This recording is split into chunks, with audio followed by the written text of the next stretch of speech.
কেন কেন তার জন্য করে নিয়েছি কষা কষা আলুর দম, আর এদিকে হচ্ছে লিটা খারাপ, ওকে পড়তে পাঠানো হয়েছে ওই জন্য টেস্টি।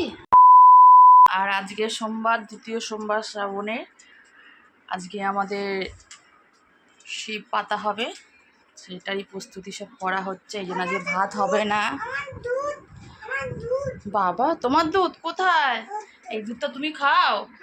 না না বাবা ঠিক খেয়াল করেছে। তার জন্য করে নিয়েছি কষা কষা আলুর দম, আর এদিকে হচ্ছে লুচি ভাজা হয়ে গেছে, আর কিছু লুচি ভাজছি আমি। লুচি, ফুলকো লুচি, কে হাত দেবে না? খাচ্ছ না কেন তুমি? ফুলকো লুচি, ফুলকো লুচি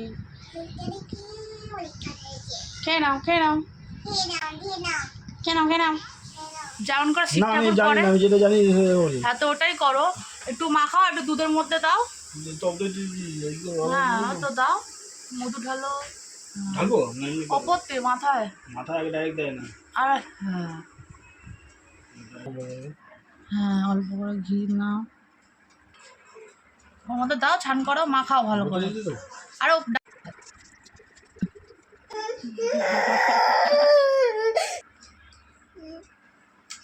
ওই বাটিটা আর জলটা ওটা গাছের গুঁড়িতে দিতে হবে, ওই জলটা দিয়ে এইবার ওনাকে পইতে ঠইতে দাও। এবার দুধের মধ্যে। তো নমস্কার বন্ধুরা, আজকের ব্লগটা আমি এখান থেকেই শুরু করছি। আজকে তোমরা দেখতেই পাচ্ছ এটা কি, এটা হচ্ছে শ্রাবণ মাস, সেদিনকার ছিল দ্বিতীয় সোমবার মাসের দ্বিতীয়। তো আমার সেদিনকার করেছিলাম কি, ওদের সেদিনকার আমরা শিব ঠাকুর করেছিলাম। তো সেই শিব ঠাকুর প্রতিষ্ঠিত করছে কে, অধীর বাবা, সেই শিব ঠাকুরটাকে প্রতিষ্ঠিত করে দিল। আমরা কোনো ঠাকুরমশাই দিয়ে পুজো করাই। আমিও আজকে উপোস রয়েছি। আর আমাদের ঘরে আজকে হয়েছে, তোমাদের দেখিয়ে দিলাম সকাল সকাল কি হয়েছে। করবো হচ্ছে গোবিন্দভোগ চালের ফেনা ভাত, আর হচ্ছে কি করব, আর হচ্ছে করে নেবো হচ্ছে লুচি। তো তোমাদের দেখিয়েছিলাম, আরও কিন্তু সকাল দিয়ে লুচি খেয়েছে, তাও একটুখানি। আরও পুজো দেবে, তাই তো আমরা পুজো দেবো তো, আর পুজো দেবো না? ওর এখন মুডটা খারাপ, ওকে পড়তে পাঠানো হয়েছে ওই জন্য ওর মুডটা খারাপ। পড়াশোনা বাদ দিয়ে সব করবে, ফোন দেখবে। হ্যাঁ পড়াশোনা মোটেই করবে না, ও পড়াশোনা কিন্তু একদম পছন্দ করে না। আপনারা বুঝলেন তো? পড়াশোনা করতে ভাল লাগে? তাহলে কি করতে ভাল লাগে? ফোন দেখতে? আর কি দেখতে ভাল লাগে? ঘুরতে ভাল লাগে?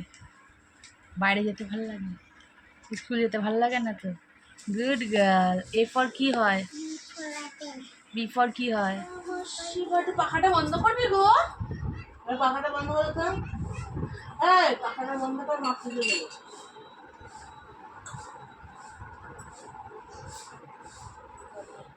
ভালো সিস্টেম।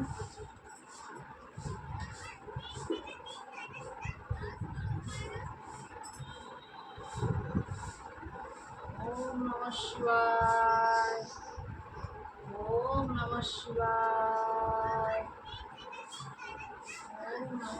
আর তোমরা তো দেখলেই যে ওর বাবা পুজোটা করলো, ঠাকুরটা প্রতিষ্ঠিত করে দিল। আর যেহেতু আমার সকালবেলা তাড়াহুড়ো থাকে, ওর বাবা সকালবেলা খাওয়া দাওয়া করে টিফিন নিয়ে বেরাবে, তাই জন্য সকালের দিকটা আমার পুজো করার সময় আমার রান্নাবান্না করে, ঘর দোয়ার পরিষ্কার করে, ছোটো মেয়েদের খাইয়ে দাইয়ে স্নান টান করিয়ে তারপরেই আমার সময় হয়। তো সেদিনকার ছিল দ্বিতীয় সোমবার, তো আমি ছিলাম সকাল দিয়ে না খেয়েই ছিলাম। কোনো সেদিনকার চালের জিনিস করিনি, বার করেছিলাম হচ্ছে ময়দা, তোমরা দেখিয়ে নিচ্ছ। আর আমি সেই মতনই সব ঘরের কাজ করে আমি আবার স্নান টান করে পুজো করতে বসলাম। আর বন্ধুরা, তোমরা কেমন করে পুজো করো? সংসারের কাজ রেখে পুজো করো, নাকি ঘুম থেকে উঠে স্নান টান করে এসেই তোমরা পুজোর ঘরে চলে আসো? যাদের ছোট বাচ্চা তারা তোমরা কি করো আমাকে কমেন্ট বক্সে কমেন্ট করে জানিও। আমি তো আগে করতাম হচ্ছে স্নান টান করে উঠে পুজো করতে চলে আসতাম, কারণ রান্নাশালে যাওয়ার আগে কিন্তু আমি পুজোটা করে নিতাম। কিন্তু এখন অদ্ভি হওয়ার পরে না, আমার আর সেই মতনভাবে পুজো করা হয় না। ওর বাবাই, তোমাদের দেখতেই পারো আমার ব্লগে, তো ওর বাবাই পুজোটা করে। আর এদিকের মধ্যে দেখো পুজো হয়ে গেল, তো আমার মা আবার একটা গ্লাস দিয়ে দিল। মাথায় যে দুধটা ঢেলেছিলাম ওইটা আবার নিয়ে নিলাম চন্দ্রমৃত্যু হিসাবে,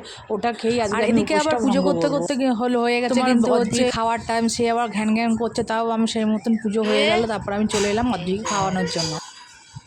ঘি দিয়ে পুরো অমৃত, আর কেউ খাবে ফুলকো ফুলকো লুচি, ফুলকো ফুলকো লুচি। ও, আর এটা কে খাবে? বন্ধ হয়ে গেল। এই দেখ, ওয়াও কি খেতে।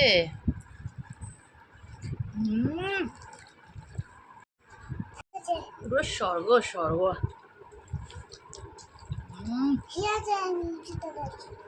আর কাদের কাদের তোমাদের এরকম গরম গরম গোবিন্দভোগ চাল আর তোমার ঘি দিয়ে ভাত দিয়ে খেতে ভালো লাগে? আমার তো খুব ভালো লাগে। এর মধ্যে দিয়ে দিচ্ছি হচ্ছে কুমড়ো আর আলু সিদ্ধ, পুরো যেন অমৃত খাচ্ছি।